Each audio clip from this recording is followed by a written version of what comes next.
Miqtë Prizmës, sigurisht në botën e sotme, raportet me demokracinë, raportet me lirinë, janë tronditur në mënyrë të jashtëzakonshme.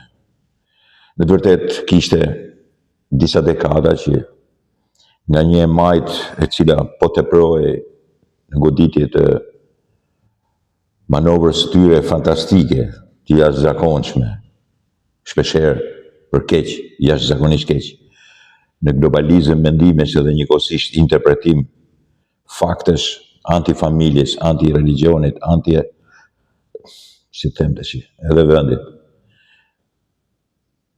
Shkaktonte edhe atë përçarje të jashtëzakonshme edhe atë shkatërim identiteti kulturor dhe deri ke identiteti religionar, fetar, po themi. Identiteti etniko-kulturor. Një nga këto elemente që u bën me qëllim prej 30 vjetësh, dhe që në Amerikë quhet politika woke, e kam sqaruar edhe herë tjetër, ishte që kjo demokraci, kjo liri të matesh, çfarë qëndrimi ti mban me gejt, me trans, dhe sigurisht me ata pjesë të një lloj diversiteti, kështu e quajnë ata, i cili në të vërtetë po merrte trajta të një sublimiteti, të një mbi njeriu, të konsideroni sikur po thyen ti të drejtat e njeriut dhe po shpiknin flamuj. Po shkonte puna deri atje sa ngriheshin dhjetra, qindra, mijëra organizata të cilët nuk bënin asgjë tjetër por merreshin se si të shtonin, si të propagandonin, si të krijonin parada të cilat kishin brenda, edhe ja ku është dita internacionale, gëzuar thot ditën internacionale kundër homofobisë, bifobisë e transfobisë. Pra, të vendosin një pozicion të tillë dhe ti që s'ke fare lidhje me këtë punë, ti që këta lloj njerëzish që sigurisht e them pa pikën e frikës, kanë një deviacion natyror, nuk janë si gjithë njerëzit, janë deviat, janë të ndryshëm, por që s'ke asgjë me to. I lejon, shkojnë, nuk është thjesht se ke tolerancë, po praktikisht i duke bashkëtuar me të, janë një terren. Po jo, këtu kërkojnë që ti ty nështrohesh atyre, ata t'jenë përpara teje, ata të kenë privilegje ma tepër se ty dhe të mos t'jenë njerëzit, po t'jenë mbi njerëzit. Dhe të kenë dhe flamurin e tyre. Dhe ky flamuri i tyre, patjetër, dhe ky është një postim i Komisionit Evropian bashkëpunim me Irlandën, duhet çohet njësoj, ose po thuaj njësoj, ose më tepër ditë se sa flamuri jot kombëtar. Pra duhet patjetër që flamuri i Shqipërisë të ishte krah për krah me flamurin e komunitetit LGBTQ e tjerë, nuk e di kur asnjëherë nuk e kam thënë deri në fund se ka shumë shkronja ka. Dhe normalisht këta dilin akoma më shumë të drejta se sa drejtat e njeriut. Në fakt drejtat e njeriut i kanë të gjitha, dhe këtë e kemi sqaruar prej kohës. Kanë pikërisht edhe këtë të drejtë, që ti mos t'i fyesh, mos t'i keq trajtosh, ti trajtosh si njerëz, pavarësisht që ti e kupton shumë mirë që është një deviacion. Këta filluan të bëjnë edhe propagandën e prindit 1, prindit 2, bile të shpikën dhe prindin 3. Filluan të ndajnë edhe banjo. Banjo për mashkuj, banjo për femra, bile ndaluan edhe fjalën femër, grua. E konsideruan diçka element bulizues, edhe banjon trans. Filluan të edukojnë fëmijët që 3 vjeça në gjendjen ti, çfarë je? Filluan të futin në shkollë mësimet e tyre dhe tentojnë edhe sot e kësaj dite. Ndryshimi i raporteve pak a shumë në United States me presidentin Trump dhe një farë mënyrë edhe në Evropa sigurisht është më mbrapa në këtë drejtim, krijoi edhe këtë lloj përplasje, po këta me këtë punë masin demokracinë. Pastaj i veshin edhe të drejtat të ndryshme në përbot, bashkohen këta edhe me të drejtat palestineze, edhe dalin edhe me flamurin e Palestinës edhe me flamurin e gejve.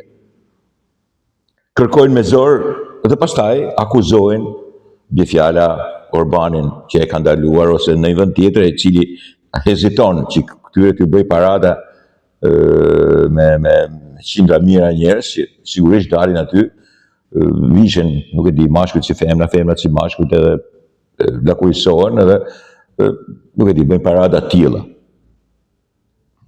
Dhe sigurisht, ajo që të bën përshtypje më tepër është, dhe këtu kam një foto tjetër që vjen edhe nga portalet në Shtetet e Bashkuara të Amerikës, edhe sigurisht nga një portal që thuhet Donald Trump for President, është nga më të mëdhejt me shumë followers,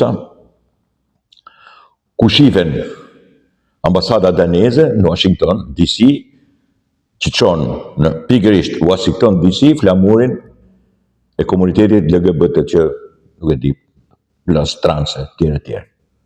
E thot po fyen vendin tonë sepse atje në një farë mënyre me anë të një dekreti urdhër të presidentit Trump nuk lejohet asnjë flamur tjetër përveç se në ambasada flamurët kombëtare, por në Amerikë vetëm një flamur, flamurit e Shtetet Bashkuara të Amerikës, ai është flamuri. Sikundër dhe këtu kene, duhet jetë qartë që ka vetëm një flamur që çohet. Me institucione mund të çohet flamuri evropian dhe amerikan, nëse duan ta çojnë, po sipas meje duhet çuar vetëm flamuri shqiptar. Këta tash i shkojnë edhe çojnë në vende të ndryshme flamurin e tyre. Dhe këtë e bën edhe një ambasadë huaj që është ajo daneze, ku në tokën amerikane. Tashti këtu duhet ndalemi, sepse ky është edhe momenti për të diskutuar.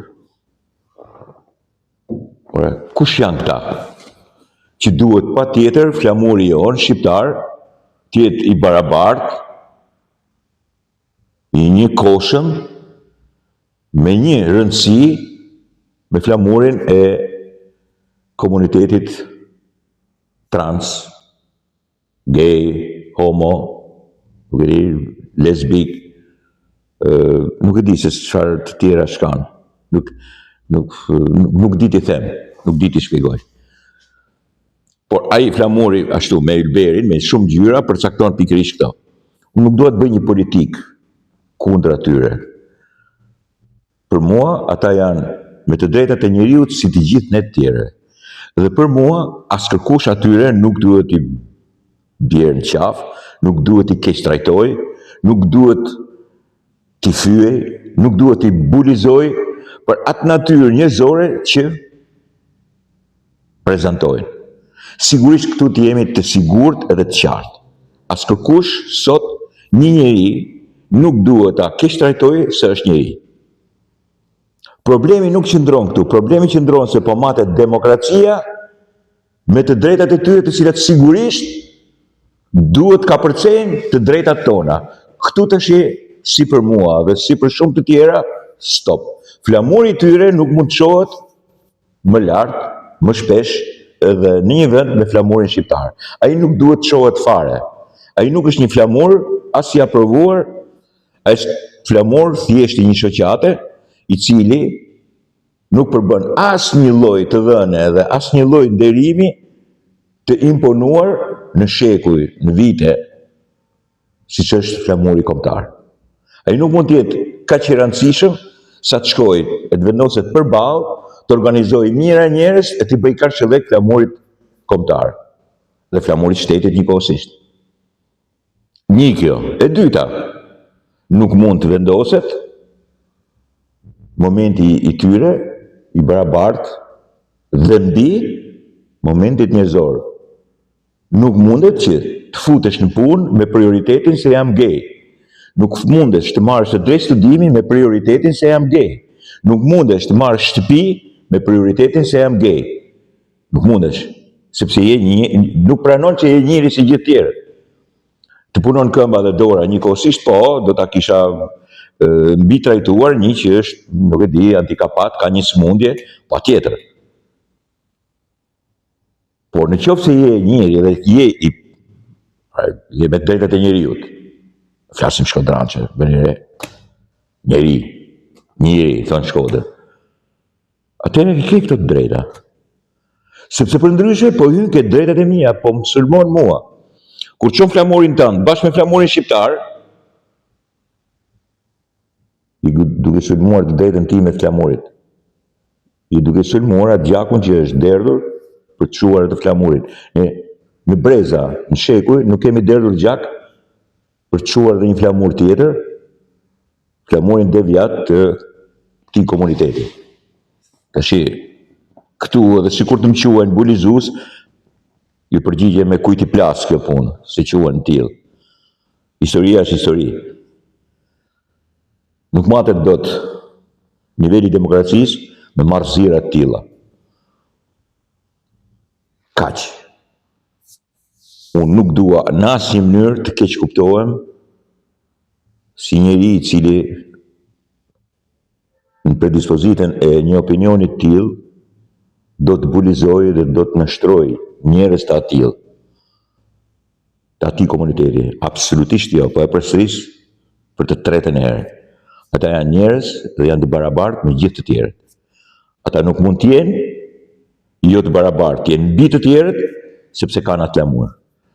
Ai flamuri i tyre është thjesht për në penxherën e tyre, po nga brenda, jo nga jashtë. Po doli nga jashtë, ai bën sfidë flamurit të kombit tim. Dhe duhet ndaluar me ligj. Përndryshe, ata do kërkojnë të drejta mbi flamurin ton kombëtar, mbi shtetat shqiptar, mbi njerëzit shqiptar. Do kërkojnë të drejta studimi, do kërkojnë shtëpia, siç e përmenda, punë, duhet largohen njerëz që të futen ata. Kjo nuk duhet ndodhë, s'duhet të ndodhi kurrë, asnjëherë. Dhe niveli i demokracisë nuk matet me nivelin se sa të zot janë ata që të pushtojnë të gjithë privilegjet e kësaj shoqërie. Dakord, miqtë mi? Ja këtë desha të shpjegoj. Pjesën tjetër, desha të sqaroj diçka tjetër. Pse Edi Rama nuk e ka mirë me të majtën italiane? Dhe po e filloj me njerë. E majta italiane, sidomos Partia Demokratike, po dhe 5 Stelle, dhe një e majt ekstreme, globaliste dhe sidomos që merret gjithë ditën me komunitetet tilla, LGBTQ dhe tjerë, është një majt që sigurisht në marrëveshjen Rama Meloni është hedhur në sulme edhe kundra Shqipërisë edhe kundra vetë Ramës, që është një majt. Bile propozuan që të përjashtohet edhe të largohet edhe nga Internacionalja Socialiste. Për më tepër tani që merret vesh që ai fiton edhe për të 4-ën herë, ata nuk dinë të kuptojnë mirë se si një majt i tillë si Edi Rama, socialist po themi, mund të jetë kaq shumë i ndryshëm nga këto, që të merren gjithë ditën me gay, ta thash edhe herë, bashkojnë flamurin e Palestinës me flamurin e gayve dhe protestojnë.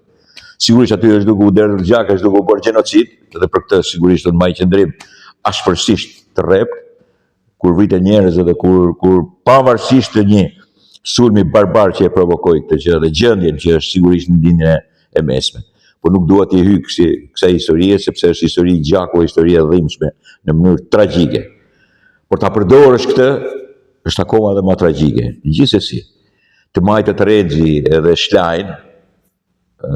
Shlajn është sekretarja politike e Partisë Demokratike, ish komuniste, dhe Renzi ka dalë nga Partia Demokratike, ka formuar një kombinacion të vetin, i cili sigurisht e shef një njeri të tillë të lëkundshëm në gjitha drejtimet. Po ky dikur, kur ishte kryebashkiak i Firencës, edhe kryeminist, ishte mik i Ramës.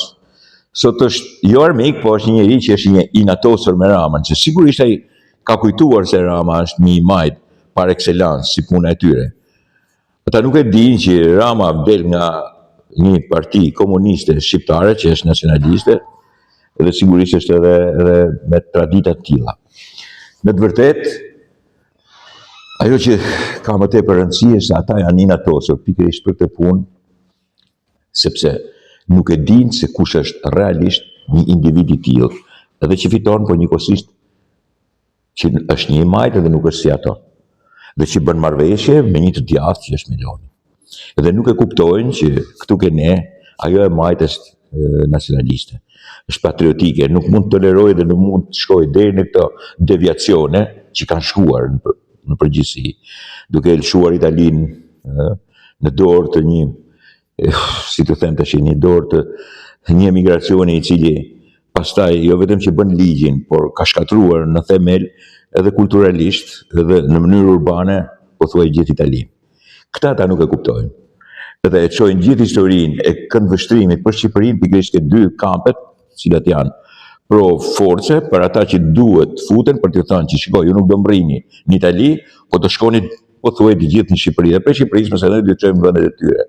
Këtu është edhe pikërisht, sepse ata duan të ndrojnë me qëllimin e tyre furbo, i thonë Itali, dinak, strukturën edhe kulturore dhe strukturën, po t'ju them qartë dhe pastër, edhe religionare dhe etnike të Italisë. Dhe kjo, në raport me Edi Rama, natyre ju bën. Edi Rama ju është bërë pengesë, edhe për ma tepër një majtë ju bëhet pengesë. Në këtë pikë, ata nuk i kanë marrëdhënie të mirë me Edi Rama. E majta italiane i ka jashtëzakonisht keq marrëdhëniet me një të majtë, i cili ka me gjithë botën mirë, por me të majtën italiane jashtëzakonisht keq. Sepse sigurisht ai konsideron motër Melonin, ato e kanë armike politike. Gati e kanë armike, po ti dëgjosh fjalët e tyre, gati u del sikur janë armike, i ngjajnë Partisë Demokratike këtu ke ne.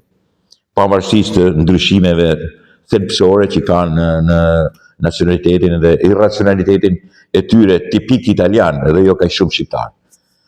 Por e majta italiane është kundër Edi Rama, sepse Edi Rama, duke respektuar Italinë, duke krijuar disa raporte të mira me qendrën e djathtë dhe sidomos me Giorgia Melonin, ka kryer disa punë jashtëzakonisht mira, siç janë pensionet për shembull të qytetarëve shqiptar në Itali, gjë që e majta italiane nuk e realizoi kurrë.